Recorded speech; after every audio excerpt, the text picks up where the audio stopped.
दोस्तों, एक बात बताइए, अगर आपके मोहल्ले में कोई ऐसा अंकल हो जो हर बार बोलें, बेटा छाता ले जा, बारिश आएगी, और आप हर बार हंसकर निकल जाओ, लेकिन 5 मिनट बाद सच में भीगकर वापस आओ, तो अगली बार उनकी बात सुनोगे या फिर वही पुराना डायलॉग मारोगे? अरे अंकल, इतनी भी क्या टेंशन लेते हो? यही सवाल आज की वीडियो का भी है। भारतीय राजनीति में पिछले कुछ सालों से एक अजीब पैटर्न देखने को मिला है। कई बार राहुल गांधी ने किसी बड़े मुद्दे पर पहले ही चेतावनी दी। उस समय उनकी बात का मजाक बना, सोशल मीडिया पर मीम बने, टीवी डिबेट में हंसी उड़ाई गई। लेकिन कुछ महीनों बाद वही मुद्दा देश के सामने असली संकट बनकर खड़ा हो गया। अब इसका मतलब यह नहीं कि कोई जादू की किताब पढ़ी जा रही थी। सवाल सिर्फ इतना है कि अगर किसी चेतावनी में दम था, तो क्या उसे कम से कम गंभीरता से सुनना चाहिए था? वैसे पहले की राजनीति थोड़ी अलग हुआ करती थी। सरकार और विपक्ष चुनाव में चाहे एक दूसरे पर कितने भी तीखे हमले करें, लेकिन बड़े फैसलों पर कई बार विपक्ष की राय भी सुनी जाती थी। क्योंकि लोकतंत्र का मतलब सिर्फ चुनाव जीतना नहीं होता, अलग अलग विचारों को सुनना भी होता है। पुराने समय में विपक्ष को सिर्फ विरोध करने वाली पार्टी नहीं, बल्कि एक सलाह देने वाली ताकत भी माना जाता था। इतिहास में ऐसे कई उदाहरण मिलते हैं जब सत्ता में बैठी सरकार ने विपक्ष के नेताओं से सलाह ली। यहां तक कि जवाहरलाल नेहरू ने एक बार अटल बिहारी वाजपेयी के बारे में कहा था कि भविष्य में वह देश के प्रधानमंत्री बन सकते हैं। सोचिए, आज के दौर में क्या कोई बड़ा नेता अपने सबसे बड़े राजनीतिक प्रतिद्वंद्वी के लिए ऐसी बात कहेगा? आज तो हालत यह है कि अगर सामने वाला सुप्रभात भी बोल दे, तो पहले उसकी फैक्ट चेकिंग शुरू हो जाती है।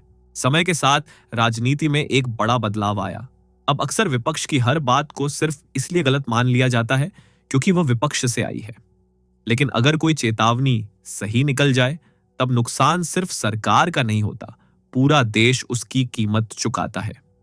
कई फैसलों में यही देखने को मिला कि विपक्ष ने पहले से खतरे की ओर इशारा किया, मगर उसे गंभीरता से नहीं लिया गया। इस वीडियो में हम ऐसे ही कुछ बड़े मामलों को देखेंगे जहां राहुल गांधी ने पहले से आगाह किया, लेकिन सरकार ने अलग रास्ता चुना, और फिर समय बीतने के बाद वही घटनाएं चर्चा का विषय बन गई। शुरुआत करते हैं साल 2016 के उस फैसले से जिसने एक ही रात में पूरे देश को बैंक की लाइन में खड़ा कर दिया। नोटबंदी। 8 नवंबर 2016 रात के करीब 8 बजे लोग आराम से टीवी देख रहे थे, किसी के घर में चाय बन रही थी, कोई ऑफिस से लौटा था। तभी प्रधानमंत्री नरेंद्र मोदी टीवी पर आते हैं और ऐलान करते हैं कि आज रात 12 बजे के बाद 500 और 1000 के नोट सिर्फ कागज के टुकड़े रह जाएंगे। अब सोचिए, जिसने अभी अभी शादी में लिफाफे गिने थे, वो भी कैलकुलेटर लेकर बैठ गया होगा कि भाई ये गिफ्ट था या अब इतिहास बन गया। सरकार का कहना था कि इस फैसले से काला धन बाहर आएगा, नकली नोट खत्म होंगे और जिन लोगों ने गलत तरीके से पैसा जमा कर रखा है, उनकी मुश्किलें बढ़ जाएंगी। दावा बड़ा था, लोगों को लगा कि अब शायद सिस्टम पूरी तरह बदलने वाला है। लेकिन इसी ऐलान के अगले दिन राहुल गांधी सामने आए और उन्होंने कहा कि यह फैसला वापस लिया जाना चाहिए। उनका तर्क सीधा था। उन्होंने कहा कि जिन लोगों के पास बहुत पैसा है, वे अपने लिए रास्ता निकाल लेंगे, लेकिन रोज कमाने खाने वाला आदमी, छोटा दुकानदार, किसान, मजदूर, सबसे ज्यादा वही परेशान होगा, क्योंकि उसके पास कोई चार्टर्ड अकाउंटेंट नहीं बैठा कि 5 मिनट में प्लान बना दे। उसके पास तो बस वही पैसे थे जिनसे घर चलना था। राहुल गांधी ने यह भी कहा कि इतनी बड़ी घोषणा अचानक करने से पूरे देश में अफरा तफरी मच जाएगी। बैंकों के बाहर लंबी लाइनें लगेंगी, एटीएम पर भीड़ होगी और आम आदमी सबसे ज्यादा परेशान होगा। लेकिन उस समय सरकार ने इस चेतावनी को गंभीरता से नहीं लिया। विपक्ष बोल रहा है, बोलने दो, यही माहौल बना रहा। और फिर जो हुआ वो पूरे देश ने अपनी आंखों से देखा। बैंकों के बाहर किलोमीटर लंबी लाइनें, एटीएम के सामने घंटों इंतजार। कई जगह लोगों को नया कैश ही नहीं मिल रहा था। किसी की बेटी की शादी थी, किसी का इलाज रुक गया, किसी की दुकान पर ग्राहक आना बंद हो गए। लोग अपने ही पैसे निकालने के लिए पूरे दिन लाइन में खड़े रहे। ऐसा लग रहा था जैसे देश का सबसे बड़ा आउटडोर इवेंट बैंक के बाहर ही चल रहा हो। सबसे दुखद बात यह रही कि अलग अलग रिपोर्टों में बैंक और एटीएम की लाइनों में खड़े रहने के दौरान कई लोगों की मौत की खबरें भी सामने आई। मतलब एक आर्थिक फैसले का असर सिर्फ नोटों तक सीमित नहीं रहा, बल्कि लोगों की जिंदगी तक पहुंच गया। यही बात राहुल गांधी पहले दिन कह रहे थे कि अगर तैयारी पूरी नहीं होगी तो सबसे बड़ा झटका आम जनता को लगेगा। समय बीता, नोटबंदी खत्म हुई, लेकिन आज भी यह फैसला भारत की सबसे विवादित नीतियों में गिना जाता है। सरकार भी अब इस मुद्दे पर पहले जैसी चर्चा कम ही करती है, क्योंकि जिस मकसद से यह कदम उठाया गया था उस पर लगातार सवाल उठते रहे। यही वजह है कि आज जब लोग पीछे मुड़कर देखते हैं तो कई लोगों को लगता है कि राहुल गांधी ने जिस अफरा तफरी की बात पहले दिन कही थी वही बाद में जमीन पर दिखाई भी दी। लेकिन यह अकेला मामला नहीं था। इसके कुछ साल बाद एक और ऐसा संकट आया जिसने पूरी दुनिया को हिला दिया। फर्क सिर्फ इतना था कि इस बार चेतावनी भारत के अंदर नहीं, पूरी दुनिया से आ रही थी और राहुल गांधी उसे लगातार दोहरा रहे थे। नोटबंदी का विवाद अभी पूरी तरह ठंडा भी नहीं पड़ा था कि साल 2020 की शुरुआत में दुनिया के दूसरे कोने से एक ऐसी खबर आने लगी जिसे शुरुआत में ज्यादातर लोगों ने हल्के में लिया। चीन में एक नया वायरस फैल रहा था। हर दिन नए केस सामने आ रहे थे, लेकिन उस समय भारत में आम सोच यही थी, अरे इतनी दूर की बीमारी है, यहां थोड़ी आएगी। हम भारतीय वैसे भी शादी में बिना बुलाए पहुंच सकते हैं, लेकिन वायरस इतनी दूर से आ जाएगा, ये किसी ने सीरियसली नहीं सोचा था। इसी बीच फरवरी 2020 में राहुल गांधी लगातार सरकार को चेतावनी देने लगे। I am sorry to say, our people are going to go through unimaginable pain in the next 6 months. उनका कहना था कि एयरपोर्ट पर सख्त स्क्रीनिंग होनी चाहिए, विदेशों से आने वाली फ्लाइट्स पर निगरानी बढ़नी चाहिए और जितनी जल्दी हो सके एहतियाती कदम उठाने चाहिए, क्योंकि भारत जैसी बड़ी आबादी वाले देश में अगर वायरस फैल गया तो उसे रोकना बेहद मुश्किल होगा। लेकिन उस समय सरकार की तरफ से इस चेतावनी को उतनी गंभीरता से नहीं लिया गया।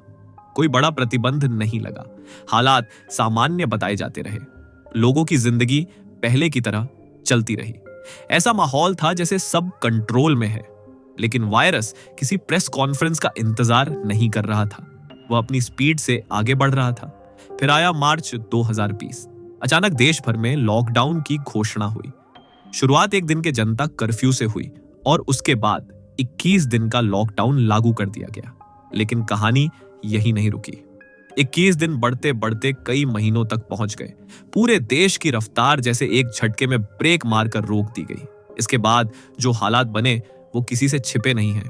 कारोबार ठप होने लगे, लाखों लोगों की नौकरियां प्रभावित हुई, छोटे व्यापारियों पर दबाव बढ़ा, आर्थिक गतिविधियां धीमी पड़ गईं। और जब 2021 में कोविड की दूसरी लहर आई तब हालात और भी गंभीर हो गए। स्वास्थ्य व्यवस्था पर भारी दबाव पड़ा और पूरे देश ने उस दौर की कठिनाइयों को करीब से देखा। राहुल गांधी पहले ही कह चुके थे कि अगर समय रहते तैयारी नहीं की गई तो यह सिर्फ स्वास्थ्य संकट नहीं रहेगा बल्कि आर्थिक संकट भी बन जाएगा। बाद में देश ने दोनों चीजों का असर महसूस किया। यही वजह है कि आज भी कई लोग सवाल उठाते हैं कि अगर शुरुआती चरण में ज्यादा सख्त एहतियात अपनाए जाते तो क्या हालात कुछ अलग हो सकते थे। इसका जवाब हर किसी का अलग हो सकता है, लेकिन इतना तय है कि यह बहस आज भी खत्म नहीं हुई। कोविड का दौर धीरे धीरे पीछे छूटने लगा। लोगों को लगा कि अब शायद देश सामान्य रास्ते पर लौट आएगा। लेकिन उसी साल सरकार एक और बड़े फैसले के साथ आई, 3 नए कृषि कानून। सरकार का दावा था कि इससे किसानों को फायदा होगा, लेकिन कुछ ही दिनों में देश ने देखा कि सड़कों पर लाखों किसान उतर चुके हैं। और यहीं से शुरू हुआ एक ऐसा आंदोलन जिसने आने वाले कई महीनों तक पूरे देश का ध्यान अपनी ओर खींचे रखा। कोविड का असर अभी पूरी तरह खत्म भी नहीं हुआ था कि सितंबर 2020 में सरकार 3 नए कृषि कानून लेकर आई। सरकार का कहना था कि इससे किसानों को ज्यादा आजादी मिलेगी। अब किसान अपनी फसल सिर्फ मंडी तक सीमित नहीं रखेगा, जहां चाहे बेच सकेगा। दूसरा कानून कॉन्ट्रैक्ट फार्मिंग से जुड़ा था, जिसमें किसान पहले से किसी कंपनी या खरीदार के साथ दाम तय कर सकता था। तीसरा कानून स्टोरेज से जुड़ा था, जिसमें पहले के मुकाबले ज्यादा मात्रा में फसल स्टोर करने की अनुमति दी गई। कागज पर यह सब सुनने में ठीक लग रहा था, लेकिन असली सवाल था जिसके लिए कानून बनाया जा रहा है, क्या उसे यह कानून पसंद भी है? क्योंकि अगर आप किसी के लिए गिफ्ट खरीद कर ले आई और सामने वाला बोले भाई मुझे इसकी जरूरत ही नहीं थी, यहीं से विवाद शुरू हुआ। लाखों किसान सड़कों पर उतर आए। पंजाब, हरियाणा, उत्तर प्रदेश और कई राज्यों से किसान दिल्ली की सीमाओं पर पहुंचने लगे। उनका कहना था कि इन कानूनों से भविष्य में उन्हें नुकसान हो सकता है, इसलिए इन्हें वापस लिया जाए। आंदोलन बढ़ता गया और देश का सबसे बड़ा किसान आंदोलन बन गया। इसी दौरान राहुल गांधी ने सरकार से कहा कि अगर जिन किसानों के लिए ये कानून बनाए गए हैं वही इन्हें स्वीकार नहीं कर रहे तो सरकार को इन पर दोबारा विचार करना चाहिए। उन्होंने साफ कहा कि किसान आसानी से पीछे हटने वाले नहीं हैं। अगर समय रहते फैसला नहीं लिया गया तो आंदोलन लंबा चलेगा और आखिरकार सरकार को ही पीछे हटना पड़ेगा। लेकिन उस समय सरकार अपने फैसले पर कायम रही। शायद यह उम्मीद थी कि कुछ समय बाद विरोध अपने आप शांत हो जाएगा। हाँ, मगर ऐसा नहीं हुआ। 1 महीना, 2 महीने, फिर 6 महीने और देखते देखते लगभग 10 महीने तक आंदोलन चलता रहा। आखिर नवंबर 2021 में प्रधानमंत्री नरेंद्र मोदी ने देश को संबोधित करते हुए तीनों कृषि कानून वापस लेने की घोषणा कर दी। अब यहां सवाल राजनीति का नहीं, टाइमिंग का है। अगर आखिर में कानून वापस ही लेने थे तो क्या यह फैसला पहले लिया जा सकता था? क्योंकि इन महीनों में आंदोलन चलता रहा, हजारों किसान लगातार धरने पर बैठे रहे और पूरे देश में इस मुद्दे पर बहस होती रही। यही बात राहुल गांधी शुरुआत से कहते रहे थे कि अगर किसानों की सहमति नहीं है तो टकराव बढ़ेगा ही। इसके बाद आता है सबसे ताजा मामला। 2026 में अमेरिका और इजराइल द्वारा ईरान पर हमले के बाद राहुल गांधी ने एक बार फिर आर्थिक संकट की आशंका जताई। उनका कहना था कि अगर पश्चिम एशिया में युद्ध बढ़ता है तो तेल की सप्लाई प्रभावित हो सकती है। उन्होंने सरकार से पेट्रोल डीजल का पर्याप्त स्टॉक बनाने और अंतरराष्ट्रीय स्तर पर संतुलित यानी न्यूट्रल रुख रखने की सलाह दी। उनका तर्क था कि भारत के पास अमेरिका या चीन जितना बड़ा तेल भंडारण नहीं है। जहां अमेरिका के पास लगभग 74 मिलियन बैरल और चीन के पास इससे कहीं ज्यादा बड़ी क्षमता है, वहीं भारत की क्षमता लगभग 39 मिलियन बैरल बताई गई। इसलिए अगर सप्लाई चेन प्रभावित होती है तो असर भारत पर तेजी से पड़ सकता है। शुरुआत में सरकार की तरफ से हालात सामान्य बताए गए, लेकिन बाद में प्रधानमंत्री ने खुद नागरिकों से पेट्रोल डीजल का कम इस्तेमाल करने की अपील की। इसके बाद ईंधन की कीमतों में बढ़ोतरी भी देखने को मिली। राहुल गांधी का तर्क था कि एक बार अगर पेट्रोल डीजल के दाम ऊपर चले गए तो बाद में अंतरराष्ट्रीय कच्चे तेल की कीमतें कम होने के बावजूद आम लोगों तक उसका पूरा फायदा नहीं पहुंचता। उन्होंने पहले भी यही चिंता जताई थी। अब इन सभी घटनाओं को एक साथ रखकर देखने वाले लोग कहते हैं कि कई मौकों पर राहुल गांधी की चेतावनियां बाद की घटनाओं से मेल खाती हुई दिखी।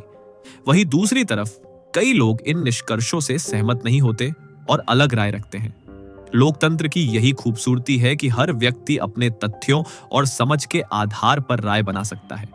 लेकिन इतना जरूर है कि जब कोई नेता किसी संभावित खतरे की बात करे तो उसे सिर्फ इसलिए नजरअंदाज कर देना कि वह विपक्ष में है, शायद यही सबसे बड़ी गलती साबित हो सकती है। आखिर आपकी क्या राय है?